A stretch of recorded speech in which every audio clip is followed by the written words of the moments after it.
What's up everybody, welcome back. So I'm super excited for today's video because we're going to be showcasing what could possibly be one of the strongest Great League teams out there, if not the strongest. A team comp using which I climbed over 500 ELO last week on Go Battle Day and the day after as well.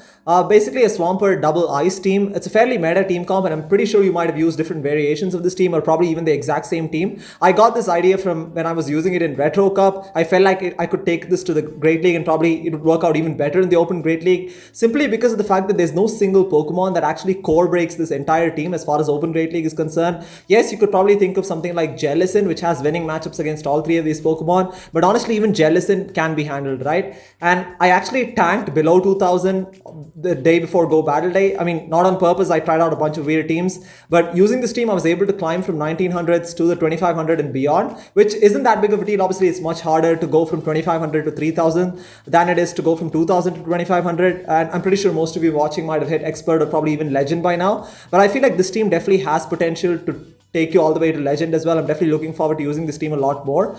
And the reason why this team is so good is because all three of these Pokemon have incredible closing potential. I mean, both Froslass and Walrein are incredible save swaps and also incredible closers as well. So there's some really fun battles in here, and let's just get straight into it. So moving on to the first one, I'm going to be showcasing a couple of veteran battles because these were some really tough leads to overcome, and then we'll go back to where it all started. So we have Swampert into a Shadow Wick, absolutely terrible lead, and we switch it to the Walrein and they come in with their Poliwrath. So this is not looking good at all. We got hard countered in the lead and got hard countered on the save swap, and my only win con here is I have to win switch advantage, right? Because again, I cannot have my Swampert on their Victreebel, so I'm going to build up to 100 energy and bait with Icicle Spear. We get the shield, which is massive, and now I'm just going to go straight for the Earthquake here, and this is going to do massive neutral damage against Poliwrath, and I'm absolutely going to shield this. I don't mind going down a shield because I need to win switch advantage. We shield the Dynamic Punch, and at this point I should be able to Powder Snow down, but they get to a last second move. This is just going to be an Ice Punch because it was too soon to be Dynamic Punch. This is double resisted, and we come out of this matchup with an Icicle Spear, which is huge, right? And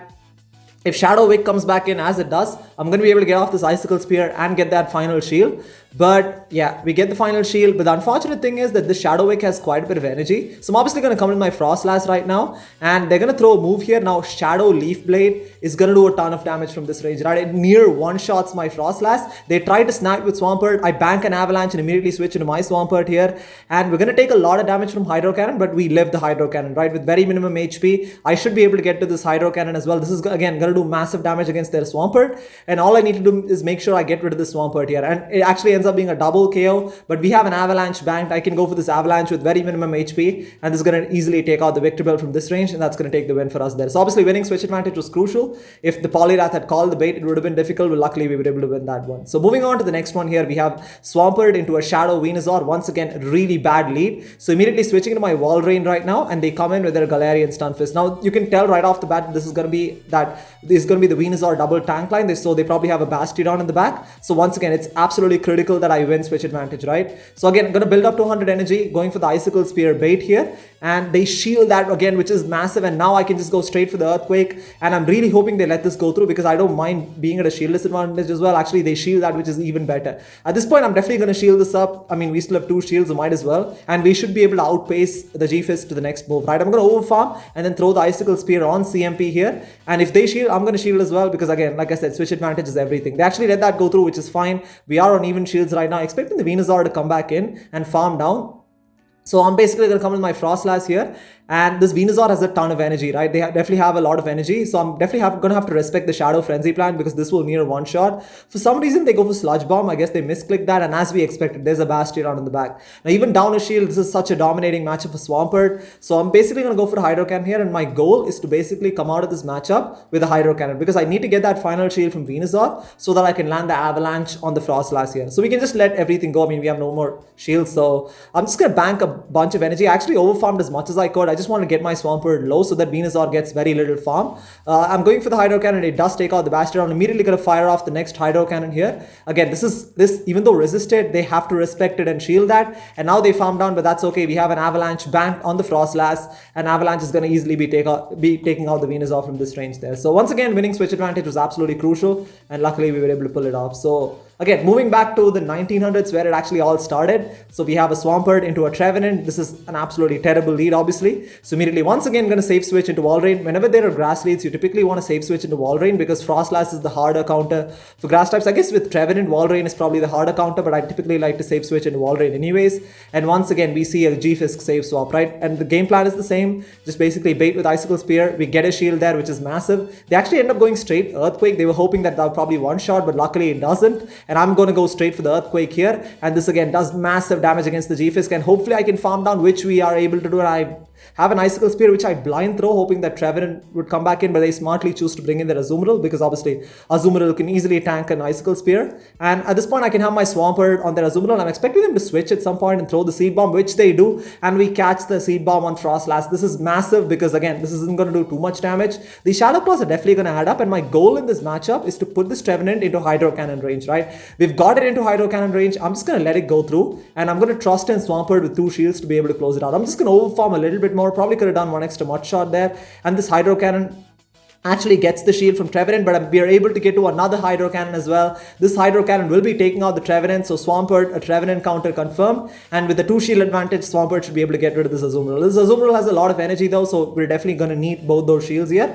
And I'm going to build up to the Sludge Wave. They should be able to outpace me to the next move, which they do, and we're definitely nice beam range, so it's a good thing we preserve both the shields.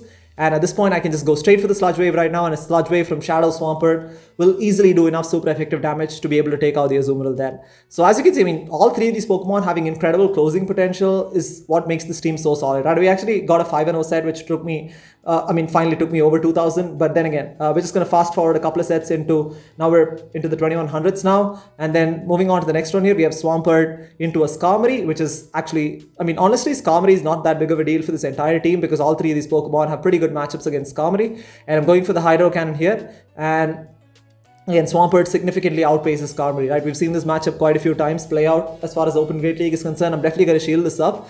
And we should hopefully be able to get to 2 Hydro Cannons before they can get one of the Sky Attack here. So I go for the first Hydro Cannon right now. They have to shield this if they want to keep their Skarmory alive, which they choose to do. And I'm able to get to the second Hydro Cannon as well. And this is massive. Again, when you can get shields down with this team comp, again, the backline has, again, incredible closing potential that you're going to be able to sweep so many teams, right? They actually make a switch. They bank a bunch of energy on their Skarmory and switch it to their Medicham. This is obviously not a great matchup for Walrein, but then again, we have quite a bit of energy here. So I'm going to go for the Icicle Spear first to hopefully put it into Earthquake range, and I'm really hoping I can get to an Earthquake, right? These boosted counters are really adding up, and I'm able to get to an Earthquake. This is massive because this is going to do enough neutral damage to take out the Medicham. So Walrein, a Medicham counter confirmed. And anyways, I guess they're probably going to come back with Skarmory and farm down. They actually choose to come in with their Azumarill to get ahead in energy. I was not able to get to an Icicle Spear here.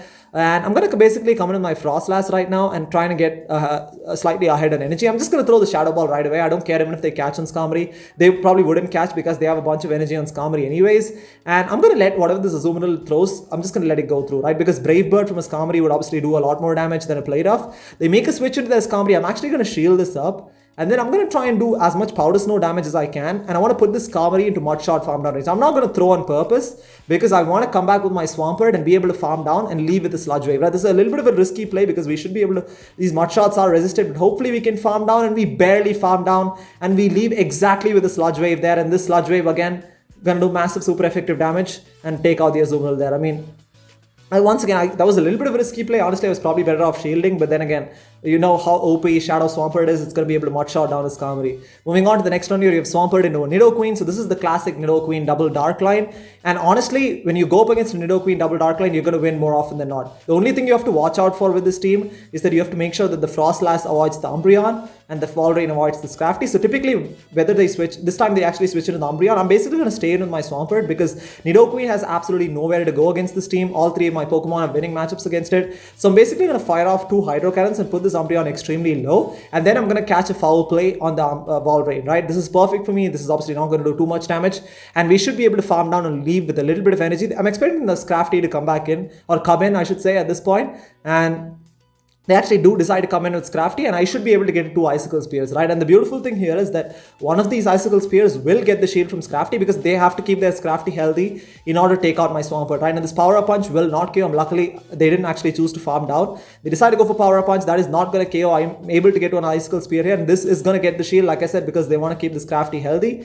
And at this point, I can just safely come in with my Froslass. We have 2 shields here, and I'm just going to shield this up. Even if they bait me with Power Punch, it's not that big of a deal because we're still going to be able to win this, right? And again, actually, as you can see, they baited there. So I'm actually going to go for the Avalanche just before they can get to a foul play to force their final shield, which they do give it up. And at this point, I can commit to the complete farm down. I'm going to shield this up. If they bait me, that's completely fine by me as well. They actually choose to bait me again, which is okay. Now they try to catch the Avalanche on Nidoqueen, but we bank the Avalanche and we switch immediately into the Swampert, going for the Hydro Cannon here. This will be one-shotting the Nidoqueen, and Scrafty is going to be able to come back in and farm down, but that's okay. We win CMP against Scrafty, and Froslass is going to be able to get off this Avalanche, and that's going to take out the Scrafty there. So again, typically you're going to win in any team that has Nidoqueen in it. You're just going to win 9 times out of 10 because Nidoqueen has absolutely zero play against this entire team here. So moving on to the next one here, we have, once again, this is actually another Swamp going up against a Double Dark line again, but this time they make a switch into the Scrafty. But the game plan is the same. You basically stay in with Swampert and go for 2 Hydro Cannons. It's actually even better because Scrafty can't take 2 Hydro Cannons, right? Umbreon is going to be able to tank 2, but Scrafty cannot tank 2, so we're going to get a shield here as well, which is great. And most Scrafties tend to go straight pop against Swampert, which is why you don't have to shield. And I'm able to get to the second Hydro Cannon. This is going to do massive neutral damage and put it into Icicle Spear of Powder Snow farm down range. And also we managed to catch a Power Punch on the Froslass, which is really good. This is resisted, and at this point there's no way they can get to a foul play, right? The best they can do is get to another Power Punch. This is resisted. I don't even have to shield this, and we're going to leave this matchup with a ton of energy on Froslass, which is really nice. And again, as you expected, Umbreon comes in, but we're going to do so much damage against Umbreon. Again, Froslass is just, as you can see, Avalanche does about a third of Umbreon's health. We're going to get to another Avalanche here. This is going to put the Umbreon well into the yellow, and they're going to be over farming quite a bit, which is fine by me as well. And at this point, they throw the foul play, but we have an Avalanche ready to go, right? So I'm actually going to shield this because Froslass wins CMP against Umbreon. I'm able to get to the Avalanche on CMP here. This is going to make them force their final shield, and also it's going to end up being a CMP, which is even better because we basically wasted all of their energy. And at this point, we have a full health Walrein with the shield advantage and also an almost half health Swampert in the back, and Nidoqueen in the back has absolutely zero play. So once again, as you can see, with the Nidoqueen Double Dark line, you're going to win more often than not here. So moving on to the next one here, we have a Swampert into an Azumarill. This is actually the Azumarill Double Ghost line, obviously popularized by Toe Tactical and also by Zionic as well recently. And it's obviously been a team that's been around for a while and a pretty strong team at that. I actually go straight for the Hydro Pump, which is really interesting. They probably wanted to catch me off guard there just in case I didn't shield. But obviously I'm going to shield my Swampert. I go for the Hydro Cannon bait, but they call the bait there, which is okay. I'm going for the Sludge Wave right away here. I'm hoping they let this go through, but they call that and shield correctly, right? So I'm going to try and catch the next move on my Walrein, which I switch into, and they make a switch into their Sableye, which is perfect. At this point, I mean, obviously didn't know when they led with the Azumarill that whatever they were going to have in the back. Obviously, as soon as they switched into their into their Sableye, you obviously understand that there's probably going to be an Alolan Marowak in the back, which is actually not good news for Froslass, which is why we still need to keep my Swampert alive here. But anyways, this is a pretty solid matchup for Walrein. I undercharged it because it ended up being a CMP, and we're able to farm down the Sableye, expecting probably the Alolan Marowak to come back in here.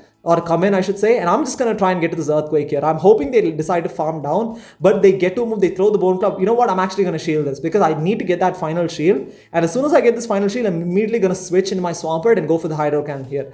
But I'm going for the Earthquake right now. Unfortunately, that Fire Spin KOs, which is why there's actually a little bit of delay there, and that gives them enough time to actually catch the Hydro Cannon on Azumarill, and also ends up being a CMP tie. I'm not able to get out of this matchup. This is unfortunate for me because this Ice Beam will almost KO. I think they undercharged that, but that's okay. I immediately switch in my Froslass, and my only win con here is to completely farm down this Azumarill. We're going to have to Powder Snow farm down this Azumarill. We have to tank a Hydro Pump here. It's going to do a ton of damage, but it will not KO. As you can see, just does so much damage, but hopefully we can farm down, which we are able to do. And I'm able to get to a Shadow Ball here, and now Shadow Ball is going to do massive super effective damage and pretty much one-shot the Shadow Alolan Marowak. So extremely close battle, honestly a lot closer than it should have been, but luckily we were able to pull it off there. So moving on to the next one here, we have Swampert into a Shadow Machamp. Now how do you deal with Shadow Machamp? Right now, Machamp wins CMP against Swampert, and they typically throw right away. So I'm actually going to catch the Cross Chop on my Froslass, which is great. This is resisted, and yeah, again. And now they actually make a switch into their Shadow Swampert. Now this is not a great situation to be in because Shadow Swampert outpaces Froslass. I mean, Swampert outpaces Froslass, right? So my goal here is to basically shield twice and get off 2 avalanches so that we can burn both their shields. And remember, we have a Hydro Cannon stored on Swampert, right? So as soon as I get both their shields, I can basically snipe with Swampert and immediately go for the Hydro Cannon to basically get rid of it. And now I'm going to try and get to this next avalanche here. This should get the second shield from Swampert. And as soon as it gets the shield, my switch timer is back up. Immediately going to switch into my Swampert and go for the Hydro Cannon right away. This will be taking out the Swampert from this range. And now if they come back with Machamp, this is fine. We're going to be able to outpace because we're now on our 4th cycle, right? It's going to take 4 mud shots to get to the second Hydro Cannon. This Hydro Cannon will be one-shotting the Shadow Machamp, and they have a Nidoqueen in the back. This is perfect. Swampert is able to get to another Hydro Cannon as well. So Swampert bringing out the broom, going for the sweep, and once again showing why it is the absolute GOAT of the Go Battle League there. So Swampert pretty much 1v3 their entire team. We got a 5-0 set. I think it's somewhere in the middle here. This was probably the 2200s, which it's actually 2300s. It took me to 2389, so we're gonna continue from there. Moving on to the next battle here, we have Swampert into a Jellicent, probably one of the hardest Pokemon to deal with this team. So typically how I like to play this matchup is I'm gonna try and build up to almost a Sludge Wave, and they actually build up to a Shadow Ball and throw. I'm gonna catch whatever it is, I don't care, I'm just gonna catch it on Walrein. They decide to bait with Bubble Beam, and now they make a switch into their Scrafty. This is not good for me. Obviously, we got hard countered on the save swap as well. This is fine. This is gonna be a power up punch here. I'm gonna farm up as much as I can. Hopefully I can get to an Icicle Spear and an Earthquake here. But unfortunately, these boost counters are really adding up, so I don't think I can get to an Earthquake here, or at least I was trying to get to an Earthquake, but I decided to pull the trigger on Icicle Spear because we're not going to get to it anyways. So I go for the Icicle Spear once again here. They let that go through, and now they have enough energy for a foul play. So what I'm going to do right now is I'm going to actually come with my Swampert, go for the Hydro Cannon right away to force them to burn a shield because they want to probably get off this foul play here, right? They do shield that, which is fine. I'm going to shield this up as well because the boosted foul play would do quite a bit of damage in this matchup, and luckily they don't bait. And now at this point, I'm going to actually farm up as much as I can and go for another Hydro Cannon here. Let's see if this gets the shield from this Scrafty. They actually let that go through, which is fine as well. And if the Jellicent comes back in, we're going to be able to fire off multiple Hydro Cannons. Even though Hydro Cannon is resisted, Hydro Cannon from a Shadow Swampert still does quite a bit of damage to Jellicent, right? And at this point, they're going to probably bait with Bubble Beam. I don't see them going for Shadow Ball, so we can let this go through because we live a Bubble Beam. And I'm going to bank the Hydro Cannon and then switch into my Froslass here. And at this point, they're probably going to go for a Shadow Ball. They have enough for a Shadow Ball, so I'm actually going to shield this. Unfortunately, we get baited with the Bubble Beam here. So I'm going to overfarm quite a bit. They actually try to catch on Nidoqueen, but luckily we don't throw right away. We farm up just a little bit more. I don't want to take a Poison Fang there. And in spite of being debuffed, Avalanche still one-shots the Nidoqueen, and now I'm going to go straight for the Shadow Ball right now. This should get the final stream from Jellicent. And remember, we have a Hydro Cannon banked on Swampert. Right now, the Jellicent is just about in Hydro Cannon range. So even if they go for Shadow Ball, which they do, they're not going to get to another one because I'm going to be able to get to a Hydro Cannon here. And Hydro Cannon is going to do enough new resisted damage to take out the Jellicent there. So you definitely have to combo play a bit, but what I've observed is that most people who run Jellicent also have Nidoqueen. I've seen that core quite a few times, and like I said, Nidoqueen has absolutely zero play against this entire team. Moving on to the next one, we have a Shadow Walrein in the lead. Walrein is definitely a bit of a negative lead, so typically what I like to do is I like to farm up one past the 6 and then swap, because most Walreins won't throw right away just in case you catch. They always like to build, typically people like to build one extra and then throw, right? But so we caught the Icicle Spear, which is perfect, but unfortunately we get hard countered on the save swap by a defense Deoxys. This is obviously not a great matchup for Walrein at all, so I'm going to try and fire off as many Icicle Spears as I can. And also what's even better, it ends up being a CMP tie. This is great for me because they didn't leave this matchup with a bunch of energy, which is nice. So they're going to be able to farm. They actually undercharge the Thunderbolt, which is okay as well. And I'm basically going to come back with my Swampert and farm up a little bit extra and then throw the Hydro Cannon here to force a shield. Actually, we do get a shield, and at this point they make a switch into their Walrein. I was trying to catch an Icicle Spear on my Froslass, which we don't. They have enough for an Earthquake, but I'm going to call the bait here because we have 2 shields. They're inclined to bait, which they do, so that's a massive no shield right there. And at this point, it's just going to be another Icicle Spear, right? This is resisted. I'm going to have to shield eventually because these Icicle Spears from Shadow Walrein are definitely adding up. So I'm going to overfarm as much as I can and try and throw the Shadow Ball on the CMP tie to the next Icicle Spear, and it is a Shadow Ball. They do shield that, and they're going to get off another Icicle Spear. I'm fine with that. I'm definitely going to shield this up, and once again I'm going to farm up just a little bit more here and then throw the Shadow Ball. I just threw one before. Probably could have farmed one extra, but I didn't want to risk it just in case they snuck a move through. But the Shadow Ball will be one-shotting the Froslass, and they have a Swampert in the back, and we should be able to get to an Avalanche. They actually try to snipe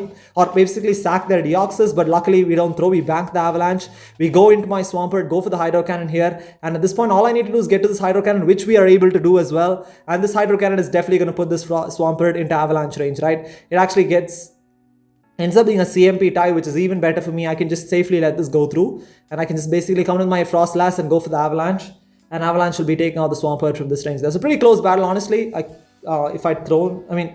they had one CMP against my Swampert, then it could have been a little tricky, but surprising that actually one CMP because my Swampert has has a very low attack stat, right? Because it has a decent PvP IVs there.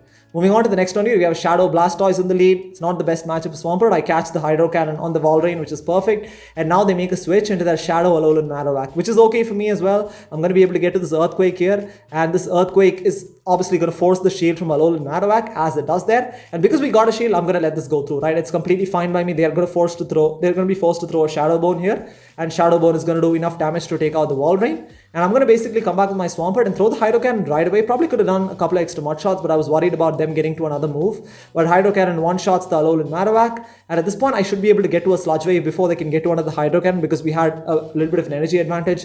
Sludge Wave will be taking out the Blastoise or getting the final shield. Actually gets the shield, so I immediately switch in my Froslass. And Froslass with the 2 shield advantage should be able to clean up. They have a Sableye in the back, but that's okay. I go for the Shadow Ball. I believe Shadow Ball does a little bit more than Avalanche, which is why I decided to throw that. And at this point, we should be able to fully farm down, right? I can safely shield this up. I don't think they can get to another foul play here. And hopefully we can leave with the Shadow Ball here. Again, these Shadow Claws are really adding up. But again, we farm down, we leave with the Shadow Ball. And Shadow Ball is going to do massive damage against the Shadow Blastoise. And pretty much one-shot it from this range there. So again, as you can see, this team pretty much, we've literally run into all sorts of different team comps and we're still able to pull wins here. Again, we got another positive set. And this basically takes us well into the 2400s. So moving on to the next battle here, we have a Swampert into an Obstagoon. So how do you deal with Obstagoon, right? Honestly, Swampert is my best response to an Obstagoon because my backline definitely does not have a great matchup against it. What I like to do is I typically let the first Night Slash go through. And yeah, we do let that go through. And I'm going to try and go for they have to shield first if they want to win this matchup, right? I'm going to go for the Hydro Cannon here. And the first Hydro Cannon actually gets the shield from Obstagoon. So I'm going to do one extra Mud Shot and force the CMP tie on the second Hydro Cannon because I don't want the Obstagoon to farm down the Swampert. We get the Hydro Cannon off, ends up being a CMP tie, which is even better because at this point I should be able to come in with Froslass and farm down by probably just giving up one shield, right? But they actually immediately make a switch into the Nidoqueen for some reason. Maybe they just wanted to sack it, but like I said, Nidoqueen has absolutely zero play against this entire team. They actually end up shielding as well, which is very interesting. And so I'm basically going to farm up a little bit and switch into my Walrein. And we're going to tank even an Earth Power if they choose to throw, but they actually decide to go for the Poison Fang. That's fine. I tried to go for the Icicle Spear. Unfortunately, we end up CMP tying on the next Poison Fang, which is not ideal. So I'm going to fully undercharge this Icicle Spear because I want to leave this matchup with hopefully an Icicle Spear, which I can throw at the Obstagoon if it comes back in. And at this point, they actually choose to come in with their Skarmory, which is okay as well, right? We still have Froslass with 2 shields, and Froslass with 2 shields is an incredible closer. The only Pokemon that could probably beat Froslass with 2 shields is probably going to be something like a Bastiodon. But other than, even if there are like fire types or other ice counters, Froslass is going to be able to take them out there. So I shield the Sky Attack here. I'm going to overfarm just a little bit more and throw the Avalanche here. Now the Skarmory should just about be in Avalanche range. I definitely have to preserve one shield for a potential Night Slash coming from Obstagoon, but we farm down. They don't even get to a move and they decide to concede the match there. So moving on to the next battle here, we have Swampert into the Ninetales, this time an Alolan Ninetales. Not the best lead. Obviously, these charms are really going to add up against Swampert. And what I'm going to do right now is I'm going to try and farm up as much as I can and throw the Hydro Cannon just before they can get to a Weather Ball. Now, they're at the Weather Ball right now, so they're probably going to throw right away. So I'm immediately going to switch into my Walrein to catch the Weather Ball, which is perfect. This is double resisted. Even in spite of that, I mean, it's obviously not a great matchup for Walrein. They make a switch into their Sableye. This is perfect for me. I mean, I just want my Froslass to avoid the Sableye. So they probably have a Swampert in the back because obviously A9 and Swampert form a pretty solid core. And whatever they throw, I mean, I'm just going to let it go through. Probably just going to be a foul play here, which we easily tank. And I'm going to go for the Icicle Spear right away, putting some pressure on the final shield against the Sableye. They actually do let that go through, and we should be able to Powder Snow down here, which is fantastic, right? Expecting the A9 to come back in.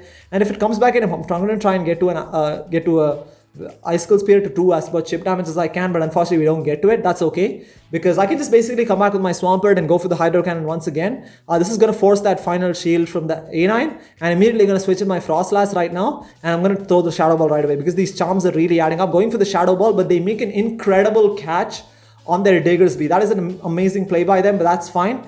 So my only win con here is I need to leave this matchup with the Shadow Ball, right? I'm going to have to double shield here because Fire Punch is going to do super effective damage. And I'm going to overfarm almost to 100 energy and then throw here. They're going to get to another Fire Punch. It's fine. I'm going to shield this up as well because Froslass should win CMP against A9 even if they have a move. So I'm not going to throw right away, building up to 100 energy, going for the Avalanche here. Avalanche is going to do enough super effective damage to take out the Diggersby from this range. And now we have a Shadow Ball ready to go against the A9. I think that was a CMP because they didn't get the move through. And Shadow Ball is going to do enough damage to take out the A9 from that range there. So incredible catch by them. Luckily, we were able to recover. So moving on to the final battle, I believe the final couple of battles here. So we have Swampert into a defense form. Deoxys, honestly not the worst lead at all. This is actually a pretty decent matchup for Swampert. I'm going to overfarm as much as I can and then throw here. Obviously, I don't expect them to shield the first one. They actually let that go through. And I'm able to get to the second one on CMP tie as well. So this is almost for sure going to get the shield. I mean, they're probably building up to 2 Psycho Boosts here. So I typically like to shield the first one because that's going to do the most damage. And if they choose to stay in and throw the second one, I'm going to actually let that go through. That's fine by me. Again, we can safely let this go through because this it's debuffed. It's not going to do too much damage. And at this point, they make a switch into their Walrein. So I'm going to bank a Hydro Cannon. I was trying to catch an Icicle Spear on my own Walrein. They don't throw right away. That's fine. We can tank an Earthquake. We can let this go through. And it's going to do about more than 50% of Walrein's health. That's okay. I should be able to get to an Earthquake here. I don't expect them to shield as well. And they are going to be able to outpace me. That's completely fine. Again, I'm going to try and probably throw an Icicle Spear just to do as much chip damage as I can to hopefully put this Walrein into farm down range for my Froslass here. Again, Icicle Spear doesn't do too much damage. That's fine. They are over farming quite a bit. They're going to fire off an Earthquake here. I'm just going to let this go through. If they bait me with the Icicle Spear, that's better. But obviously, they're going to go for an Earthquake. And I can just come in with my Froslass and farm down. They don't have enough energy for an Earthquake. This is probably just going to be an Icicle Spear, which is resisted. I should be able to fully farm down, right? We're going to gain a bunch of energy. And again, Froslass with the energy is absolutely devastating. And they have a Registeel in the back, and I'm immediately switching into my Swampert and going for the Hydro Cannon right away here. And this Hydro Cannon actually gets the shield from Registeel. I'm expecting them to switch into their Deoxys, but it looks like they're trying to farm up as much as they can in this matchup. But I'm able to get to another Hydro Cannon as well. It's going to do about 50% or less than 50 of Registeel's health. And now they make a switch into their defense Deoxys, and Registeel has a move banked, right? So I'm going to overfarm a little bit more and throw the Avalanche just before they can get to a Psycho Boost. This Avalanche will be taking out the defense Deoxys, and because Registeel has a move, I'm going to have to shield this up. Unfortunately, now Froslass has been debuffed, so the Shadow Ball will actually not KO from this range, so it's going to be very close, right? So going for the Shadow Ball here, it does massive neutral damage, and hopefully we can get to an Avalanche before they can get to another move, but we're able to farm now, which is even better. So yeah, that's fine. So Registeel honestly isn't as much of a threat because obviously you have Swampert, and also Froslass also has a decent matchup against it these days, right? Especially because most Registeels don't run Flash Cannon. So moving on to the final battle here, we have a Lickitung on the lead. Obviously Lickitung is definitely a little bit of an issue for this team, but it definitely can be beaten. Now they make a switch into their Sirfetch'd. Honestly, Lickitung's Sirfetch'd course can definitely be a little bit difficult because Sirfetch'd has like play against all 3 of my Pokemon, right? We get a shield with the Hydro Cannon, so I'm actually going to shield this up because Night Slash is going to do quite a bit of damage in this matchup. And also these counters are adding up, right? They're only single resisted because of the Ice Ghost typing. And we should be able to outpace because we got a shield out of them anyway, so I should be able to get to another Avalanche before they can get to 2 Night Slashes here. We are at an Avalanche right now, so I'm going to shield this up. Probably should be over farming by 1, but I decided to throw right away just in case they had a bit of energy lead or something. But anyways, Avalanche is going to be able to take out the Sirfetch'd from this range, and unfortunately we don't have any more shields, so this Power Whip is going to do quite a bit of damage, and I'm not able to get to an Avalanche here, so we're probably 1 Powder Snow short of the Avalanche. I switched into my Walrein, and they have a Medicham in the back, and this is unfortunate. This is basically the Lickitung double fighter line, and this team, honestly, you could say probably this is one of the hardest teams to face as far as this team comp is concerned, because they had like the hard counters lined up all the way through, right? And they go for the Psychic here, and it doesn't KO. We survive with like literally 1 HP. I'm able to get to this Icicle Spear. Unfortunately, I really needed to get off the Earthquake because I need that energy on Swampert. I probably should have come in with my Medicham there because I didn't know. We probably wouldn't have survived 1 counter anyways because we're like 1 Powder Snow short of the Avalanche. So I'm over farming a little bit, going for the Hydro Cannon. Unfortunately, that's not going to be enough because we fall just short of the next Hydro Cannon. And then Froslass is basically 1 Powder Snow short of the Avalanche. So very, very close battle, honestly. Game we probably could have won, but definitely a difficult team to go up against. So I think this was like the final set that actually got me to Veteran.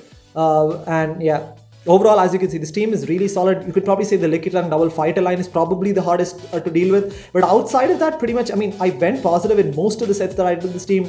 Like, I had a couple of negatives, 2 and 3 sets, and a lot of it was because of lag or probably because of a few misplays. But by and large, this team is so OP, and I'm definitely looking forward to trying out a lot more of this. So as you can see, I mean, we made it to Veteran, which isn't as big of a deal, but then again, gaining 500 ELO just shows how strong this team is, right? Anyways, guys, thank you so much for watching, and I'll see you next time.